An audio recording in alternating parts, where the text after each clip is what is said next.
Praise the lord. Welcome to showers of blessing. దేవుని కృపలో భద్రపరచబడి నూతన దినంలో ప్రవేశించాం. ఈనాటి దేవుని వాగ్దానం. గుండె చెదిరిన వారిని ఆయన బాగు చేయువాడు, వారి గాయములు కట్టువాడు. He heals the broken hearted and binds up their wounds. 147వ దావీదు కీర్తన 3వ వచనం. Praise God. ఈ నూతన దినములో దేవుడు మీ కొరకు సిద్ధపరిచిన ప్రతి దీవెన ఆకాశపు వాకిళ్ళు విప్పి మీ మీద కృంగరించునుగాక. మరి యొక్క నూతన దినాన్ని ఆరంభిస్తున్న నేపథ్యంలో ప్రేమ కలిగిన వాగ్దానము ద్వారా దేవుడు మనల్ని దర్శిస్తూ ఉన్నాడు. మన జీవితంలో ఉన్న గాయాలు ఎప్పుడు శరీరంలో ఉండవు. కొన్ని గాయాలు కనిపించవు కూడా. అవి హృదయాన్ని, మనస్సును, ఆత్మను గాయపరుస్తాయి. ఇలా మనకు తెలియకుండానే అనేకమైనటువంటి హృదయపు గాయాలు మనం మోసుకుంటూ ఉంటాం. ఉదాహరణకి విరిగిన సంబంధాలు, మన ప్రయత్నాల్లో మనకు కలిగిన నిరాశలు, మనం మోసపోయిన నేపథ్యాలు, మన ప్రియమైన వారిని కోల్పోయిన పరిస్థితులు, నిరుత్సాహం, విఫలం, మాటల చేత గాయపడిన పరిస్థితులు, ఇలా ఎన్నెన్నో ఉంటాయి. మరికొన్ని మనం బయటకు చెప్పుకోగలిగినంత పెద్దవి ఉండవు. అలాని హృదయంలో దాచుకోగలిగినటువంటి చిన్నవి కూడా కాదు. నిత్యము నిన్ను కలవరపరుస్తూ నీ మీద భారాన్ని మోపుతూ ఉంటాయి. ఈ పరిస్థితులకు మనం ఎవరూ అతీతులము కాదు. అయితే ఈ ఉదయకాలం దేవుడు నిన్ను ఆత్మీయముగా ప్రేమతో చూస్తూ ఈ మాట చెప్తున్నాడు. నా కుమారుడా, నా కుమార్తె, నీవు గాయపడిన చోటే నేను స్వస్థపరుస్తాను. ప్రతి పరిస్థితికి చాలిన దేవుని వాగ్దానం అది. నువ్వు గాయపడి ఉండొచ్చు, భారముతో కుములుచూ ఉండొచ్చు. నిన్ను ప్రేమించే దేవుడు నిన్ను స్వస్థపరచగలిగే సమర్థుడి ఉదయకాలము నీతో మాట్లాడుతూ ఉన్నాడు. గుండె చెదరిన వారిని ఆయన బాగు చేయవాడు. విరిగిన నేపథ్యంలో నీకు ధైర్యాన్నిచ్చే మాట, నిన్ను మరలా పడిపోయిన స్థితి నుండి లేవనెత్తేటటువంటి గొప్ప వచనం ఇది. దేవుని స్వభావం ఏంటంటే విరిగిన వాటిని తృణీకరించడు, చెదరిన హృదయాన్ని విడిచిపెట్టడు, పగిలిన ఆత్మను నిందించడు కూడా. ఆయన చేసే పని ఈ లోకము చేసే రీతిలో నిన్ను తగ్గించటం కాదు, చేయగలిగినంత వరకు మరొకసారి నిర్మించటం. ఈ లోకపు అనుభవాలు మనం ఎరుగుదాం.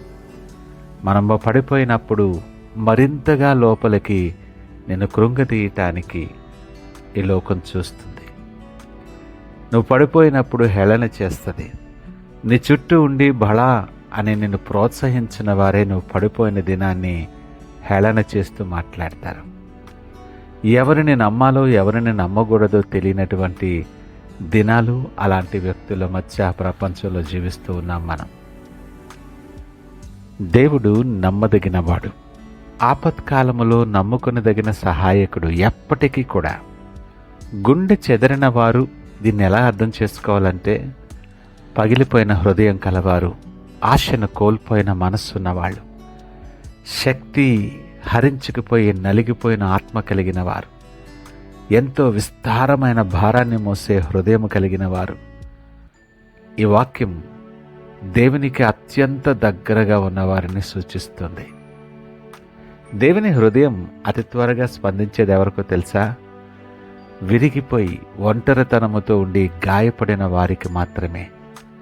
నాకు మొరపెట్టుము, నేను నీకు ఉత్తరం ఇచ్చేదనన్న వాగ్దానములో విరిగిన స్థితిలో ఒంటరి అయిపోయి సహాయము కొరకు కొండల తట్టు నా కన్నులు ఎత్తుచున్నాను, నాకు సహాయం ఎక్కడండి వచ్చునని ఆయన వైపు చూస్తూ నువ్వు చేసే ప్రతి విజ్ఞాపన దేవుడి త్రోసివేయుడి సుమా. ఆయన వారికి సమీపముగా ఉంటాడు. గాయపడిన వారిని ఆయన వెతుకుతాడు. వారిని రక్షించాలని, రక్షింప నేరక యుండునట్లు ఆయన హస్తము కురుచు కాలేదని ఈ ఉదయకాలం నువ్వే పరిస్థితుల్లో ఉన్న నిన్ను ధైర్యపరిచే వాగ్దానం ఇది. ఆయన బాగు చేయువాడు అని లేఖనం అంటుంది.